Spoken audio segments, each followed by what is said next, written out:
Hey everyone out there listening, and welcome to Nat Chat. I'm Nat Eliason, and currently we're exploring what to do as a college student who feels out of place in a world of lectures, grades, and careers they're not excited about. In this episode, we have Scott Britton. Scott is currently the co-founder and head of growth for Troops, a Slack bot that helps sales teams integrate easier with Salesforce, and his path there was all but conventional. When he graduated, he went to work for an athlete management company to live out his dreams of being Jerry Maguire, but he quit after just a few months. He then helped someone grow their startup for a while, transitioned into starting his own company, and then when that shut down, he started teaching in person and online, making money through courses. He got looped into a community of other online educators pretty quickly and ended up moving to Brazil with them for a while to work on his site, Lifelong Learner, as well as his podcast, The Competitive Edge. We went through his experience, what he learned every step of the way, from quitting his job way earlier than common knowledge says you should, to starting his own company, to building his site and podcast, to eventually deciding to come back to the US and hop back into the startup scene with Troops, which has now raised nearly $10 million. This episode is perfect for you if you're interested in entrepreneurship, networking, lifestyle businesses, building a brand, learning sales and marketing, or if you've ever fantasized about running off to another country. And with that, let's welcome Scott to the show. Scott, welcome to the show. Really excited to have you on here today. Nat, what's up, man? I'm very excited as well. Thanks for having me. And I should let you know, I've been using some of your resources on how to podcast and how to grow one. So I'll be curious to hear your feedback after this is over. I'm only going to be a little self-conscious knowing you're paying attention through it. All right, man. Well, I'll make sure to give you the real deal. Appreciate it. So the audience has a bit of a background on you from the intro, but if you ran into someone at a cocktail party in the gym and they asked you, what do you do? How would you respond? Well, I think if we're talking, I guess, professional context, which is very much how people in New York City operate. Like everybody just runs around and asks people, what do you do? I would probably, my first response would be, I'm a tech entrepreneur. And have you been doing that pretty much since you graduated? No, actually. So my career has been a bit of a Mexican jumping bean. And my first job was actually working for a sports agency that represented pro baseball players. And what were you doing with them? So kind of like the story on that one was I thought I wanted to work in sports, and I was either thinking of kind of what are the most intriguing, interesting jobs in sports. And for me, it was either be a general manager of a professional sports team, like literally play real world fantasy football. Okay. Or be in kind of like a fast paced, exciting part of the industry that you could make a lot of money. And for me, that was, Jerry Maguire was always like one of my favorite movies. I thought that lifestyle seemed really cool where you're hanging out with athletes, you're going to parties, you're kind of wheeling and dealing, you're hustling, you're negotiating, you're talking in loud voices over the phone. And yeah, at the end of the day, I decided that was a little bit more of an interesting place to start. And the way the first job that I had there was being kind of the second person in the marketing department for an agency that represented about 220 pro baseball players, of which about 25 were all-stars. And really what marketing meant there was a lot of, endorsement deals, like trying to be a part of those, conjure up those. And then also a lot of small stuff like, hey, try to get this guy a free car, or, so-and-so restaurant will pay $5,000 for them to come by and drink 2 beers and sign a bunch of baseball bats. And, at the end of the day, it really I didn't find that very interesting. But I'm definitely glad I tried it, because if you talk to most sports fans or people that are kind of interested in that world, like that seems like a really glamorous and cool job. When the reality is you're just dealing with a bunch of not the best decision makers, young people who ultimately aren't necessarily always the caliber of individual that I like spending my time with. So didn't last long, but that was my first gig, man. How long were you there for? I was there for 5 months. So yeah, I mean, it was in and out. And I think one of the things that I would give it, like, I know a lot of young people listening to it, like the idea that you'd be at 5 months at a job, 5 months and then quit is, especially where I come from, which is like, Ivy League, you do your 2-year banking stint, you go to another 2-year stint, and now you're, an associate. And I mean, quitting your job after 5 months was unheard of and by all means a terrible idea. But I actually think it's a great idea for many instances. Why do you think it was a good idea there and not to most people? So I think a lot of people think about their 20s and their early years of their career as this kind of like linear trajectory where, I'm going to put in 2 years here, and then I'm going to put in 2 years here, and then I'm going to go to business school and I'm going to do 2 years here. And they never really stop and then ask themselves the question, am I even on the right path? Like, I'm going down this road to this point, but is it even the right road? Is the destination even a place that I want to be? And I just think a lot of times I have many friends who wake up, they're 28 years old, 26 years old, 32 years old, and they're like, shit, I have no idea what I really want to do with my life. And so for me, I always had a very counterintuitive approach, which is like, I'm going to treat the early days of my career almost kind of like a lean startup, where I'm going to try to fail fast and iterate quickly so that I can get to that really personal career fit as fast as possible, because that's really where I want to try to optimize, this notion of like a progression and upward trajectory once I'm there. And it took me a while to get there, and it took me trying many different things. But because I tried many different things, I had kind of this, this plethora of reference experiences where I could look at, I did this and I did that and I did this, and here's what I liked and here's what I didn't like, to really just have the self-awareness to know that I was in a good spot for for myself and what I wanted to do. And I felt like I crammed what on average it might take somebody 15 years to understand in 3 or 4 years. And that's huge. So yeah, that's why I thought it was a good idea to just hit the eject button sooner than later. I think that makes a lot of sense. And when you hit the eject button, you started your own tech startup, right? Was this Sifter? Yeah, this was Sifter. So, well, actually, no, that was, so there was a time before Sifter, which I've obscured on LinkedIn out of, out of trying to save face. But I think we've all done that. Yeah, totally. I mean, those weird gaps, I got plenty of them. So the story is, I'm at the sports agency. I'm pretty unengaged at this point. And by the way, still doing an exceptional job, but most people, for a lot of people, the reality is you can work 2 hours a day and crush your goals. And then you're in a bad place, especially as a young person. And so for me, I'm like reading the Wall Street Journal. I'm like trying to be productive. I'm trying to figure out like, what do I do? At the same time, I was reading the 4-Hour Workweek. And I know this is so cliche, but that was really the first book I ever read about entrepreneurship, and it really resonated with me.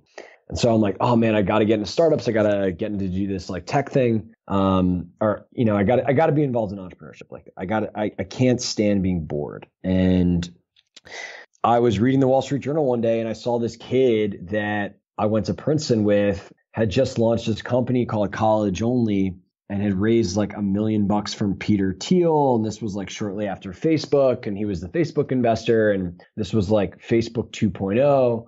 And I was like, holy crap, like this could be the next Facebook. Like I need to be involved with this. And so I found his email through like looking through the Princeton alumni directory. I sent him a cold email. I was like, dude, I love what you're doing. Congrats. Like, I'd love to find a way to help out. We hopped on a phone call. And he was like, talk to my partner, Shahed. And, they're like, yeah, we need somebody to help manage like community management and social media. And I was like, yeah, I can do community management. I had no idea what that even was. And after I got the go ahead that they were willing to basically bring me on as an intern where they would pay for my train tickets and lunch receipts, That was literally all I got paid. I quit my job and moved back to New York to do that. And so I was with them for like 8 months. And then I went off and tried to do my own thing. But that was kind of that intermediary step. What ended up happening there and with that company with you eventually leaving? Yeah. So with that company, again, I was getting paid in Subway sandwiches and living at my cousin's place in Hoboken one week and a buddy's place another week, and sleeping at the office covertly another week for 8 months.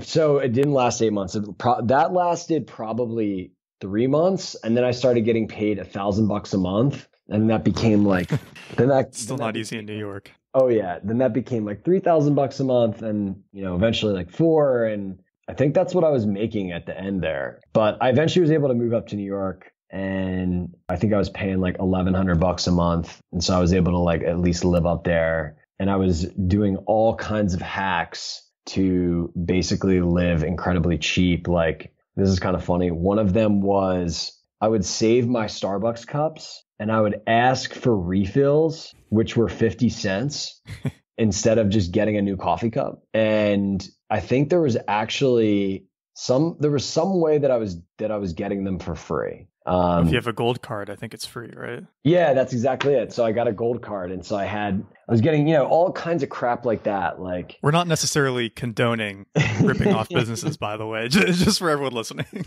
Well, just trying to find ways to stick it to the man and survive. And so yeah, man. So I was there, and the reality is like the startup, wasn't doing well. There was like a couple pivots, and I didn't feel like there was a 23-year-old kid who is a brilliant guy running it, and not to say that he isn't very talented. But I think what I was personally craving was a bit like, my attitude was kind of like, look, if this guy could raise $1 million and do this tech company thing and give this a shot, I could. And either I want to go do this on my own instead of getting paid, $48,000 a year, or I want to go work for somebody who really knows what they're doing. And so a huge thing that I did was I was a huge network. I was like incredibly aggressive at that point in my life, like setting up lunches of just random people, like buying everyone coffee, like hitting up things that I look at today and I'm like, are you freaking kidding me? I did that, like hitting up CEOs of like 500-person companies and asking them for if I could buy them coffee as like a 22-year-old kid, like, and a lot of times it actually worked. And so, I found myself one of these situations where I met this group of guys who were like, they had essentially a technology consulting company, and they were like incubating this, like some startups. And they're like, dude, we want you to come in and like, we love you. And we want you to come in and like build your own startup and like run your own startup. And we have like a few ideas, and like, we'll pay you more. And I was like, this sounds awesome. Like, I'm going to get much more meaningful ownership in something. I'm going to make more money, and I can be the boss. So that's what I did. And, I left after 8 months for the reasons mentioned above. And we started working on this thing called Sifter. And what Sifter was basically this idea that there's information overload. Mm-hmm. And, this was like heyday of Twitter. Like, you have all these tweets and you have all these other people sharing things, and you're like, it's really hard just to figure out like, what is the things I should be reading today? And what we did was we built this thing on top of Twitter that basically extracted the URLs from all the people that you were following and would transcribe those articles. And then based on keywords, would try to source the most relevant articles that were the most shared by people that you followed on like the topics that you said that you cared about. And so let's say that I said, I like yoga and the Yankees. We would find all the articles about yoga and the Yankees. And then we would say, okay, cool. Of all those articles, which ones were shared the most by the people you care about because you followed them? And then we'd surface them to you in an email digest. And it actually worked. It actually worked. Like, people actually really liked it. And I think we got up to a couple thousand people using it. And this was like 6 months in, I kind of like looked around and like assessed the situation. It was like, all right, so it's me and these other guys who have this other company. And then we have like 3 developers in Paraguay that are building this. And I don't know how to make money off this. And there's all these other companies that are entering the space that are like ex-Googlers and, way more like ripe for a talent acquisition. And I kind of looked around and was like, I don't know how I'm going to make this work. Oh, and by the way, I'm 23 years old and have no idea what I'm doing. And all my friends are just going to work and making better money and being told what to do and succeeding. And I'm trying to like bear the weight of the world on my shoulders when all I want to do is go to Brother Jimmy's and drink beers and talk to cute girls and feel like I'm being successful at my job. I don't want to do this anymore. So yeah, man. So what happened is I found myself in that situation.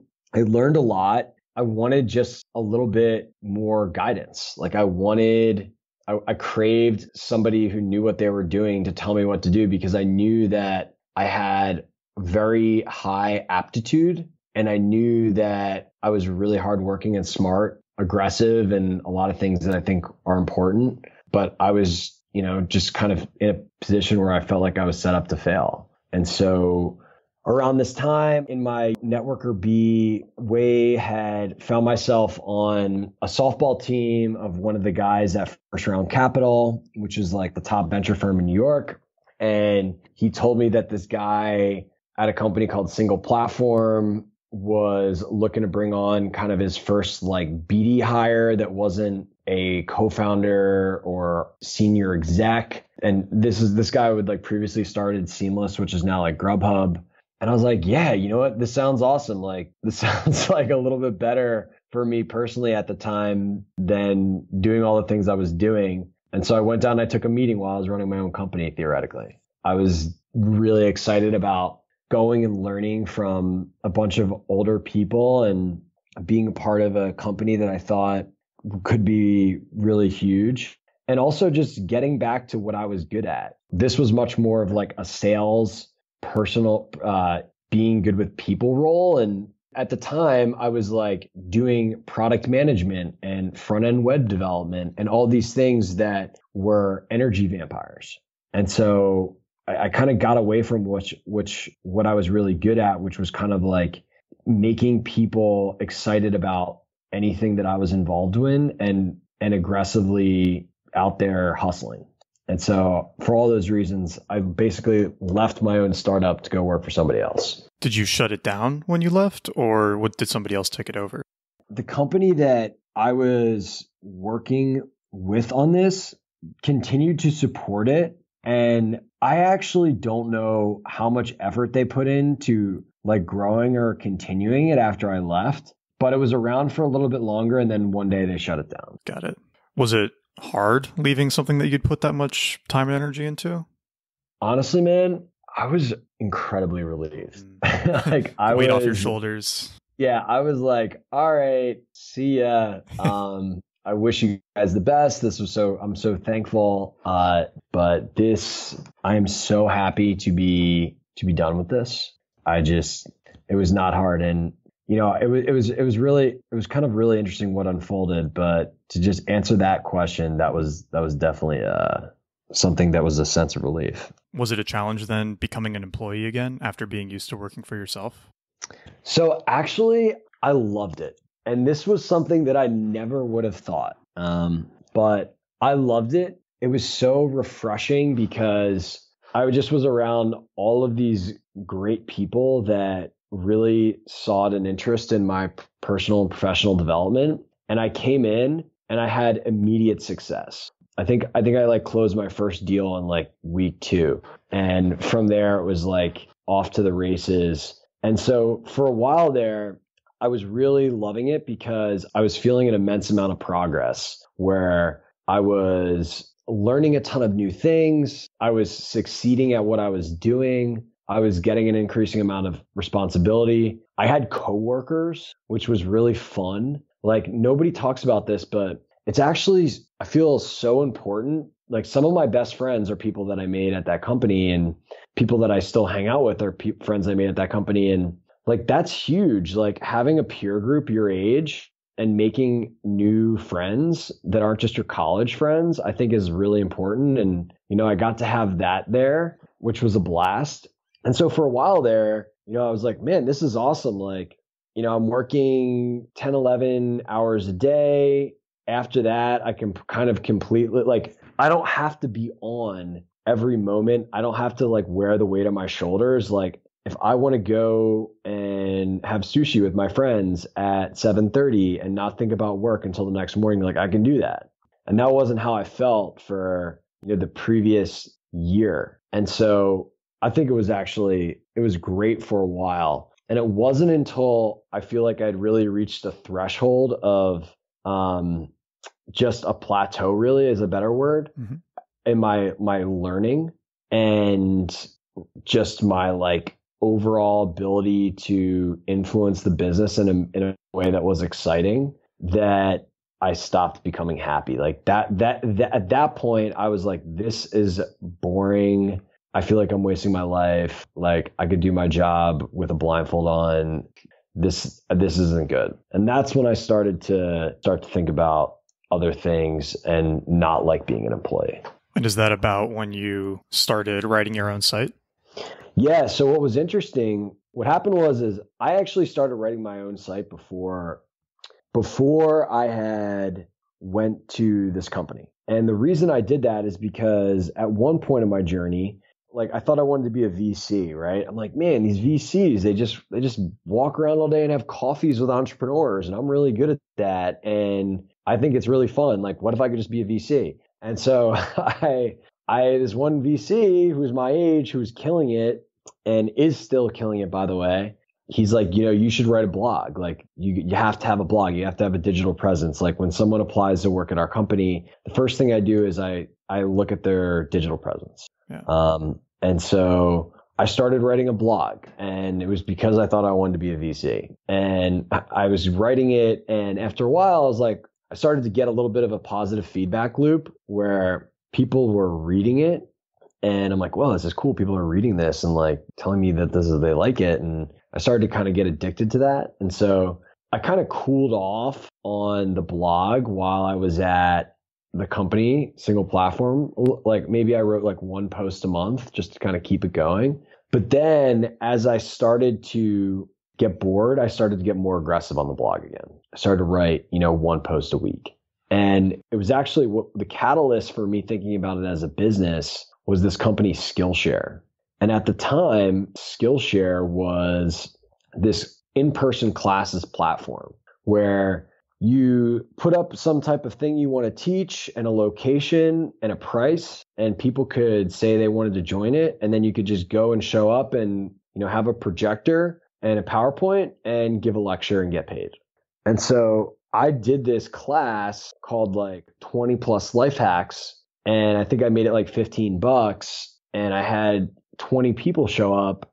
I was like, whoa, I just made $300 in an hour and a half to just sit there and tell people stuff that I think is cool. And so it became this like supplemental income stream where, again, I did it one time. And then as I got more bored at work, that started to increase from like once a month to like once every 2 weeks to at one point I was making $900 a week by teaching one class that I was selling out for $30 a head. And I was selling 30 seats. And that was just somewhere near you in New York? Yeah, it was just at some office. It was like extra office space of the parent company who bought our old company. That's pretty cool. Yeah, and I was like, oh my, and then somebody approached me about putting it online. Like some sales development guy at Udemy reached out to me in the very early days of Udemy and was like, hey, you should teach you should like record this and then just like make money off of the recording. And so I was like, yeah, that makes sense. I don't have to show up anywhere. Like I should do that. And so I did do that. And then I think in my first month on Udemy, I made like $3,000. And all of a sudden I'm like, I'm kind of making 6 figures off this side thing. If you put together like, the in-person classes, the Udemy stuff, and I'm bored at my job. I have this whole interest in lifestyle entrepreneurship that was really how I got started by reading the 4-Hour Workweek. Like, this is kind of like what I want to go explore a little bit. Yeah. And so that's kind of how that all came about. It's funny. I had 3 really good job offers. One was to be the first sales guy at this other tech company. Another one was to be like a biz dev lead at another company. Another one was to be a biz dev second in command for this other company. And those 3 companies today, one just sold for $850 million, where I would have been the first sales guy. The other 2 are both $100+ million companies, probably multi-100 million. And so it's kind of funny to look back. Like I saw that exit, I was like, oh God. But at the end of the day, like I'm pumped where I'm at, and I'm an entrepreneur. I've really come to learn that's kind of where I thrive is when I'm doing my own thing and living in a state where I'm exhausting my personal resources. And I decided to forego those opportunities and to go full time on Lifelong Learner and move to Brazil. So that was the next move. When did you know that it was time to leave single platform and go all in on that? Was it just when you had that earnings realization, or? So there was a couple compelling events. One was the fact that I was making equal money almost just doing this on the side. And I was already looking around, right? I was like already applying for other jobs, and I was like trying to figure out what was next. And the second compelling event was I started hanging out with these guys that I met through that Skillshare class.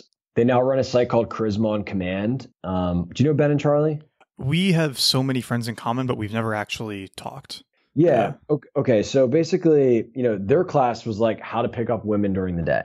That was their thing. And I went to the class and I was like, this is insane. Like, who are these guys? Like, this is awesome. Like, the material was actually really cool and not cheesy and pretty impressive. And then they invited me out to this club, Lavo.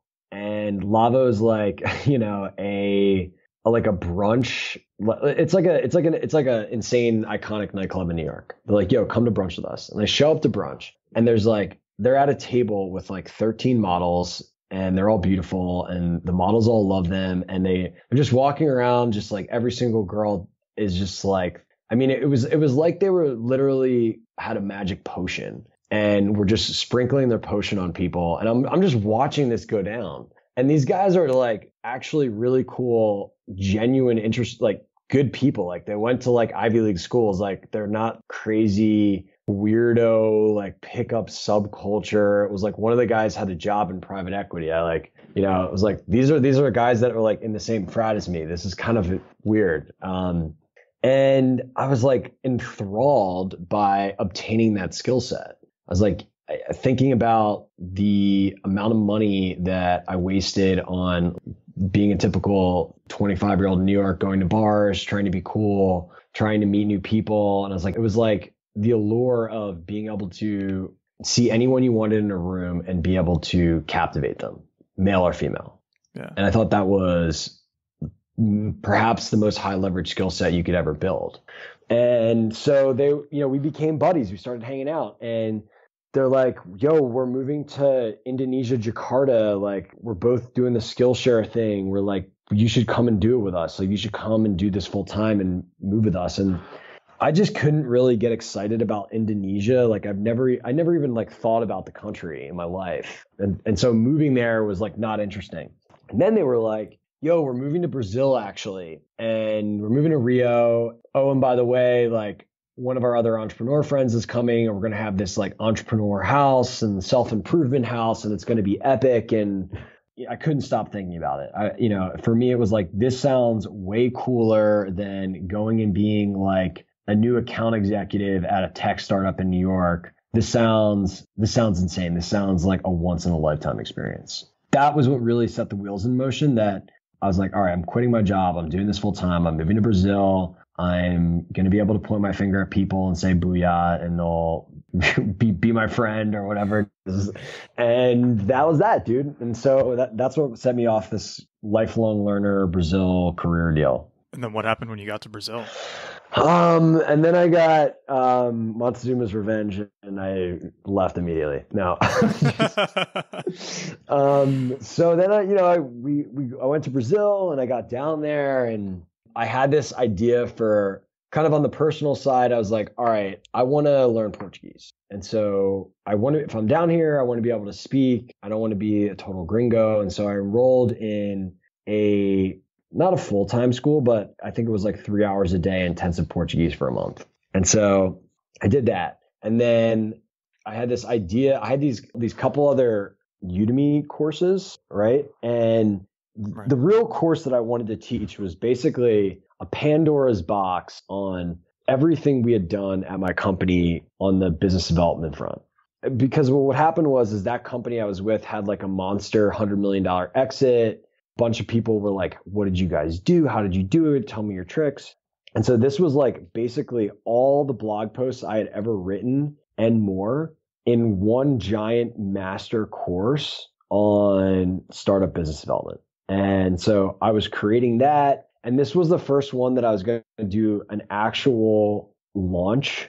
So by this time I was into like building an email list, and I had this email list. It was a couple thousand people, and I was going to sell my course on its own site to my email list instead of just throwing it up on Udemy. And that's kind of like how all the pros in that, online courses world did it. And I wanted to try it. And so that's what I worked on. And that took me a long time. I mean, it probably took me like 2 months to do the whole thing. And it ended up being like 9 hours long. Like it was like egregiously long. It was stupid. But yeah, like I launched that. And then there was this kind of period that was like, and then what? I had like thought I wanted to be like a coach for who knows why. Maybe because the people I lived with were coaching. And so they're coaching guys on women. And so I was like, oh, I'm going to do this coaching thing. And so I was like, I'll be a business coach. And so I did that, and I had some clients, and it was kind of insane. Like I was getting paid like $125 an hour to coach people at 25 years old, which was, if you do the math, it's actually a lot of money. Adds up pretty quick, yeah. And I hated that. Found it exhausting. Then I decided you know what? Like I went to South by Southwest probably, I guess it was, I want to say like 7 months into my stay down there. And I came back and was like, I'm going to do a podcast. And I'm going to start this podcast. And there's all these other people who have podcasts out there who are pretty JV. I'm going to do it better. I don't know necessarily how I'm going to make money, but this guy, John Lee Dumas, just all he does is put on his website how much money he makes on his podcast. I can do a better podcast than him. I'll figure out how to make the money afterwards. And so that became my focus, is the podcast. And I was still, generating revenue from courses. I started to do webinars where, these other guys with email lists would hop on and we'd do some type of free training session. Then I'd sell my courses. And, that was kind of my next aha moment where I'm like, holy crap, forget $900 in an hour. I just made like $8,000 in an hour on this webinar because this guy had a list of 10,000 people that he promoted my $300 course to. So that was a really fascinating moment of like, wow, webinars are an insane way to make money on the internet. And, eventually I kind of looked around and I was doing the podcast. I was bored of Brazil. I was like, get me out of Brazil by month 8 or 9. And I wanted to go back to New York, and I wanted to speak English to people. And I wanted to just be back in a place where I was around more people like me and the person that I wanted to become. And I decided that I wanted to move back to New York, or I wanted to move back to the US, and I moved to San Diego. And the idea was to move to San Diego, to get back to the US, to live with Justin Mares, who you know well, my buddy, and to figure out what the next chapter of me and what I wanted to focus on. One of the things that I learned there in that experience of like trying to be like a lifestyle entrepreneur and like the business of Scott's information was that I had a ton of cognitive dissonance. I eventually got to like, at first it was like really cool to be like selling my ideas and advice and making a lot of money off of it. And then I started to get a lot of emails that are like, you suck, or just like you're a ripoff, like scam, or like whatever. And when I would like go back and I'd be like, you didn't even watch the course. Like, you're just a hater. And I just was like, God, I love promoting and marketing, but at a certain point, I'm just like really sick of marketing myself. And I really don't feel like I have the level of achievement to really even be giving this advice in the first place, which is totally just this thing called imposter syndrome. It's probably never going to go away. You just have to get comfortable with it. But I wanted to find like a product or service that wasn't just my ideas. And that was my big thing is I wanted to get back to the US. I wanted to start a business, and I wanted that business to be something that I could aggressively try to grow and promote, but have it not be, the business of Scott's ideas. And that's where Troops came out of? And so eventually that's where Troops came out of. But there were like 3 businesses before Troops that were like inklings of ideas. What was, sorry, go ahead. Yeah. And so like, you want to know what those businesses were? Well, yeah, we can talk about what they were, but I was particularly curious about what was your go, no go sign on them? Great question, first off. I think a lot of my go, no go was actually deeply rooted in I don't want to fail mentality. Huh. And I think it's really easy to have that when like, I don't want to truly go all in because I don't want to fail. And so and this is really easy to do when you're completely by yourself and you have no partner on a business. This is why one of the reasons why I always think you should have co-founders is it's just or even just an employee. It's like way easier just to call bullshit on yourself and to like truly grind it out, even when things seem hopeless. And so, for example, like one of my ideas was this service where people would answer your email for you. Basically, they would prune your inbox twice a day and just answer emails for you based on criteria that you've set. And the reason this came about was I was getting so much crap in my lifelong learner email of people responding to my mailing list. And I just was like going through and like answering it over and over again. And, there's all these like assistant meeting schedulers and yada, yada. But I'm like, I don't want a meeting scheduler. I want somebody to literally answer my emails. Right. Like I want them to do the work that I don't want to do. And I had a VA and I had like a bunch of like a tagging system and, responses. And I was literally going around telling people that I had this business as a service, and I was signing people up. And I was signing people up and basically just introducing them to my VA. Yeah. Like I had like 5 people using it, and then it like wasn't working for a number of reasons. And instead of being like, oh, like that's because we didn't properly onboard the person, or, oh, it's because we didn't set expectations for the service. I just was like, yeah, this is never going to scale. This is never going to work. This is a bad idea. On to the next one. And I did that with a few things where I took it to a certain point that's actually much farther than a lot of people get, where I was like going around pitching it and trying to sell it and get people on it and use it. And then I would just say, yep, this is not going to work at some point, and then just bounce.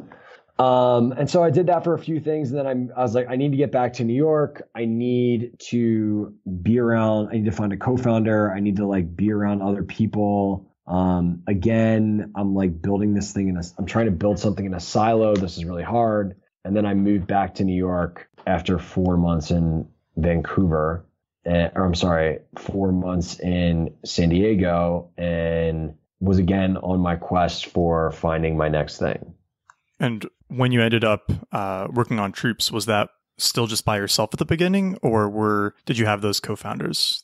I had a co-founder, one co-founder to start with, eventually 2, and it was my partner, Dan. And we were getting coffee, like every couple of weeks, talking about ideas, both trying to find our next thing. And then one day he just like, we had been talking about this idea of this like essentially mobile data collection platform, which eventually became mobile CRM, which eventually became Troops. He had found this problem in this industry, and one day he just like invited me up to come to their office, to the venture capital office he was working out of. And he was like, look, dude, I'm going to do this. I want to do this. I want to bring you in as a co-founder. Here's what I'm thinking in terms of a deal. What do you think? And I was like, this is a good deal. I like you a lot. I do think there's a business here. And that was it. And then we started working together on a daily basis. what I learned was, yeah, like there is such value in going through that period of total uncertainty, trying to figure out what your business or what your thing is going to do when you have someone alongside with you to help you overcome the doubts and insecurities that you have. Makes a big difference in terms of like pushing through the hard parts, right? Yeah, pushing through the hard parts, being excited, being motivated, not BSing yourself. So going back to some of that, like I guess we'd say like taking some of these riskier paths, especially right out of college when you were going into the sports agency, was there a lot of pressure you went to Princeton, right? Yep. Yeah. So was there a lot of pressure at Princeton to go into sort of the more typical routes, banking, consulting? I think you alluded to it earlier. Yeah, there was totally pressure from the students, I would say, where it was like, oh, why is everyone wearing a suit? Oh, it's because Goldman's on campus. And I was sitting there kind of like twiddling my thumbs. I think the reality is that I didn't have any pressure from my parents, which was really huge. Like my parents were like, we want you to be happy. We want you to pursue something that you're interested in. And so the number one source of pressure, honestly, was for me to do what I wanted to do and to find success in it. I didn't feel an immense amount of pressure from the people that were like the bankers and go do consulting, because I thought that if I was really honest with myself, like all that stuff sounded really boring. Yeah, you can make some good money, but I wasn't like really like reading the Wall Street Journal was painful. And so I didn't have any pressure there, but I was like, man, I just like want to pick something, and I just want to really succeed at it. Did that seem risky? Were you worried about it at all? I really wasn't, honestly, because I'm very fortunate in that I have an innate confidence in that whatever happens, I will figure it out. Like I will figure out how to figure it out, land on my feet, become successful. So I wasn't that concerned about that. I mean, at the back of my head, I was thinking like, man, am I ever going to make any money doing any of these things? But I never was concerned that I wouldn't be okay or I wouldn't be successful at something. And what did you actually study in college? Did it end up being useful to a lot of this stuff? I studied political economy. So it was like basically a poor man's econ. Econ without the math. Yeah, it was like econ with political science, with a slant for political science. And I was originally econ, and I kind of like was like, this sucks. I'm going to like keep econ on the resume, but sprinkle in politics. And in terms of it being useful, I did a lot of writing as a part of my degree, which I did think was valuable, and kind of like learning about that as a process and discipline. I think a lot of stuff at college really wasn't useful. Like what? Like a lot of my classes were just ways that I was trying to get an A- and do minimal work, and have a good grade point average. And I was not interested in. Truthfully, what I think the most useful thing in college I did was my athletic pursuits. And I know that's going to sound like whatever, but when you spend an additional 40 hours a week committing yourself to try to be excellent in a extracurricular activity on top of a rigorous academic schedule, you learn to balance things. You learn to have grit, determination. And guess what? Like when you go to a job in the working world and you're used to walking down to the gym to run sprints at 5:30 in the morning when it's 10 degrees out, getting in at the office at 8 a.m. is a cakewalk.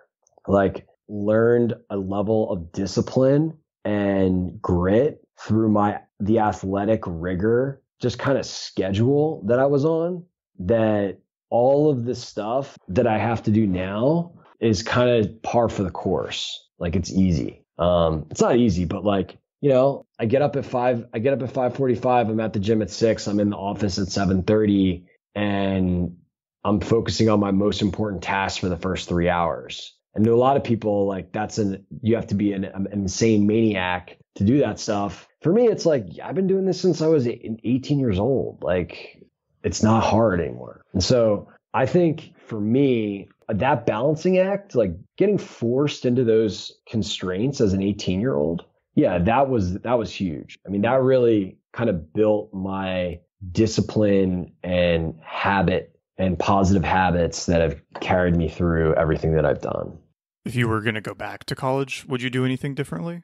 Absolutely. I would prioritize studying things that I'm interested in versus what I thought would get me the highest GPA that I would need to show to some employer. I imagine the GPA hasn't been a big factor for you post-grad, right? Not at all. Yeah. Post-grad, the biggest influence. So I'll be real, like going to Princeton has carried weight. Like that has gotten me into conversations that I probably wouldn't have gotten. And by Princeton, I mean a very good school. Right. That has opened up doors. It has got me a seat at the table, and then it's allowed, it gets you into the door, and then it's up to you to kick the door down. And so that's been huge. And then honestly, the biggest other thing is networking, like being an aggressive networker, getting to know a lot of people, putting myself into situations where opportunities are just, I'm between opportunities. That's been huge. Those are the biggest things, like the GPA, like the facts I learned, like none of that matters, at least for what I'm trying to do. And so for me, if I were to go back, like I would have prioritized learning about things I'm interested in. I would have prioritized building more relationships with people that are in the sphere of influence of things that I'm interested in on campus. Like, I don't know any of my professors. I didn't keep in touch with any of them. I didn't make any effort to get to know them. A lot of these people, would have loved to help and mentor. And I think another thing that I would have done is I would have tried to, I guess, just be involved with more communities than the ones that were immediately obvious. Like ones beyond campus? No, I mean like specifically like ones beyond my football team and frat. Got it. And so, it becomes really easy to just be like, yeah, I have all these friends and this is who these friends like to hang out with and yada, yada. And yeah, I have other friends, but I never really sought out the entrepreneurship club. I didn't try to get to be involved with like other initiatives where I could have met interesting people. Yeah, I mean, that wasn't what I was trying to do. And so looking back, there's some really probably pretty cool people and opportunities that I missed out because I didn't make it a priority to pursue those things. That makes a lot of sense. Is there anything beyond the believing in the importance of GPA, something that you believed as a student that you now know is false? Yeah. So, I mean, I thought that here I was like the captain of my football team in a good major, getting good grades was going to get me a good job. And this was originally why I shut down and what happened was I applied to all these like banking internships. And this was when I was like a sophomore or junior, and I didn't get any of them. And all these guys that had worse grades, weren't leaders of their team or community or whatever, got these jobs because, they're from Greenwich, Connecticut, or their dad knew someone, or, their uncle was in the business. And what I realized was, wow, I'm a sucker if I think I'm going to try to compete on merit alone. I need to try to get fast tracked in these opportunities. And that's how the world works. And that's how it played out. And I was so focused on like getting pretty good grades and achieving in my extracurriculars. And where I was less focused on was engaging with people and alumni in those sphere of influence that were really going to be kind of my fast track to any opportunity and put my resume at the top of the pile. That was a huge learning and something I would have approached completely different if I could go back in time. Yeah, it's less obvious, and it's almost harder too, because the getting grades and applying through the school portal seems so obvious and straightforward, right? Yeah, I mean, that's what they tell you to do. What they don't tell you to do is write handwritten letters to the VPs of every single banking company. Oh yeah, and by the way, learn how to use LinkedIn and do that. Learn how to write well. Go buy stamps. Figure out how to stand out. Nobody's telling you to do that. Yeah. And yeah, as a result, not a lot of people do it. And if you do it, you can win, whatever winning means to you. Yeah. Do you have a favorite failure or screw up from anywhere along this story? Besides the $850 million company. I don't think that was a failure or screw up. It's too much hindsight bias there. Totally. Yeah. Failure or screw up. I mean, where do I begin? I have so many. I think probably the number one thing that I ask myself, and I don't know if this is a failure or screw up, is, okay, actually, yes, I do have I guess I'd be hindsight bias again. Two questions I ask myself. What if I skipped the whole, try to do my own thing, work for crappy people, and just immediately prioritized immediately admitting myself that I don't know everything as a kid right out of college, and then going and working for somebody who actually knows what they're doing and who wants to teach me and help me grow is the fastest way to achieve knowledge and skill. What if I just immediately did that out of college instead of trying to figure it out also haphazardly? Where would that have put me? And the other one is how would the composition of my social and financial structure be different if I had stayed in New York instead of moving to Brazil? And those aren't failures or screw ups. They're just things that I think a lot about. And look, the answer could be not really better at all. And actually, you'd be on the outside looking in at all these people that are living abroad, living the 4-hour work week, and wondering, oh, what would that be like? I'm not sure. Yeah. Going back to what you mentioned at the beginning about doing the lean startup with your life and trying out these different lifestyles, it is kind of a thing where until you try it, you can always wonder about what it would be like, right? 100%, man. Yeah. 100%. If you could give one book to the incoming freshmen at Princeton, what do you think it would be? The first one that comes to mind is Never Eat Alone. Oh, Keith Ferrazzi? Yeah. Yeah. That book really set me off on this trajectory of being somebody who just wanted to meet a ton of people, be intentional about it, create out and be an opportunity magnet. No, that's a super book. Would you probably say the same thing for the graduating seniors, or would it be different? For the graduating seniors, that's a great question. If they haven't read that, they should definitely read that. I think that, man, so many good books. Obviously 4-Hour Workweek kind of set me off on an interesting path. I think there's a lot of good stuff in there, even if you don't want to be an entrepreneur. Yeah. So I know you've got to run, Scott. We can go ahead and wrap up here, but just as a last note, where can people find you? Any ask of them? I don't know, is Troops hiring? Anything else you want to throw out there? Yeah. We are hiring for an intern on my team to come work with me in New York City if you're in college. I don't know if it'll still be around by the time this goes live. I would just say, here's what I'd be interested in. If you are someone in college and you listen to this and this resonated and you want to find a way to do some of the things that I've done or whatever it is, I'd be open to help you, but you have to figure out a way to really blow me away and take the initiative to figure out how to do that. So that's just kind of like an interesting challenge I'm throwing out there. Yeah. Which is not what you asked for, but no, I love it though. I think that's kind of like that is like the outcome that I would love to drive here, is like helping someone to get out of their comfort zone and, trying to get ahead. And yeah, you can find me. I'm on Twitter at Britton, @Britton. Company that I'm doing now is called troops.ai. You can check it out. I'm sure none of you are in the sales enablement world, but who the hell knows? And yeah, I'm really grateful to be on here. I always love talking, and definitely would love to hear from anybody on Twitter or at Troops if anybody's interested.